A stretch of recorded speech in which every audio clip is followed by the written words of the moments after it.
Hi, thanks for tuning in to our YouTube channel. I'm going to answer a few very common questions today. I hope you learned something. So I'm going to start out talking about our bottle. A lot of people see them on our website and there isn't really a good explanation of why they're there. So I'm going to take just a brief minute to explain why they are there. We sell these bottles because of the nozzle and how nicely they apply the water or best press whatever you have in it. I don't know if you can see this on the camera, but it's like an aerosol. It's super fine mist. So the purpose for these is sometimes when you are using our colored chalk, sometimes even our iron off chalk, it is bouncing on your fabric a little bit. If you notice that, or if you notice it's not adhering really well, take some best press, put it in this bottle instead of the bottle it comes in, and apply a nice coat of it over your just chalked on design. So you have your quilt ready, take your stencil, swipe the chalk on it. Before you do anything else, spray it with a little best press. And that is why we sell the bottle, because a lot of people like to use a best press, but the bottle that it comes in, if you're spraying it on something you're going to iron, that's not such a big deal. But when you want a nice even coat of just a fine mist of it, the bottle that it comes in doesn't always deliver that. So buy the best press in bulk, fill this bottle with it, and you'll come out ahead money-wise, and you'll come out ahead as far as using it. So that is what our bottle is about. I encourage you to try it. You are going to love it. You can put anything in these too. Put some water in it. It'll spray whatever you want to put in it. So I wanted to add that to our Q&A. And then I'll move on to a question that I got from a lady who wrote me through the email. Her name is Rose Corwin, and she's from El Dorado, Arkansas. Thank you for writing, Rose. You have a very good question. I'm sure lots of people are interested in hearing it. Her question is about which is the best way to mark the quilt. Let's say you have a quilt that you're ready to put on your long arm. Should you mark it first and then put it on the rollers, or should you put it on the rollers and mark it as you sew it? Those are the two main options.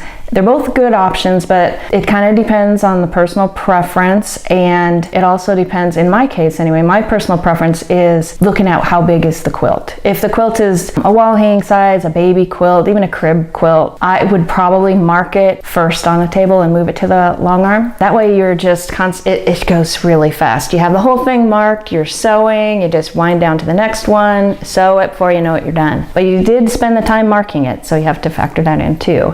The other option is to put your top on the long arm and then mark as you go. Now, I made a video on how to do that with creating, out of stuff you probably already have at home, a little platform underneath so that you can get a nice transfer.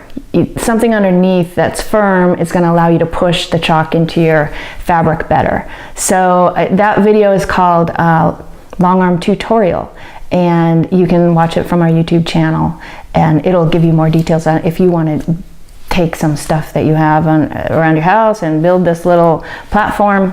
It works great, because I recommend that actually if you're going to mark on your long arm, as opposed to not having that platform. You're going to transfer the stencils while you have the rollers pretty taut, but you still don't get as good of a transfer as you could when you have a firm surface underneath. So check that video out. Oh, and she also had a question of the white chalk that is not iron offable. So she asked me, what is the best way to remove that? In that case, I have a series of options for you, starting with the least amount of effort, which hopefully that is 90% of the time what you do, and that is just, sew over the line, brush off what's left with a lint brush or a microfiber towel, then you're done. Sometimes though, there is a little bit of residue there. So what I do, I used to say, just take that same microfiber towel that you just used to brush it off and wet it and pull it off that way, which is still a good option. But it's easier even yet to just take your canned air, blast off the chalk, and then you're done and you don't have a wet spot on your quilt. In the end, if that doesn't work and you still see residue, then washing it will remove that. But if these little tiny steps can prevent that, that's all the better. So try them first. We'll add some more questions very soon.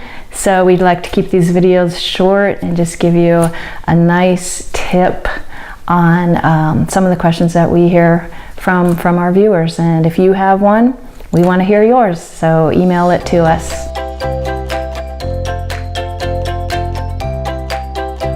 I want to give you a quick reminder to enter into our monthly drawing.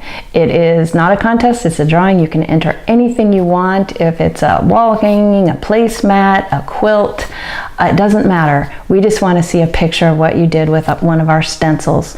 And you can enter as many times as you want. We draw every month at the end of the month. We've been doing it for 6 months. We're getting quite the winner circle going, and we want you to be in there. Enter your picture by posting it on Instagram or Facebook, the hashtag Full Line Stencil Project, and then you're in the drawing. And you're not only in that drawing for that month, but if we don't pick you, you get to stay in the pool. So there's a good chance that you could be the winner of $100 to spend at our website on anything that you want. So send in your finished projects. We know they're out there. Enter as many times as you want.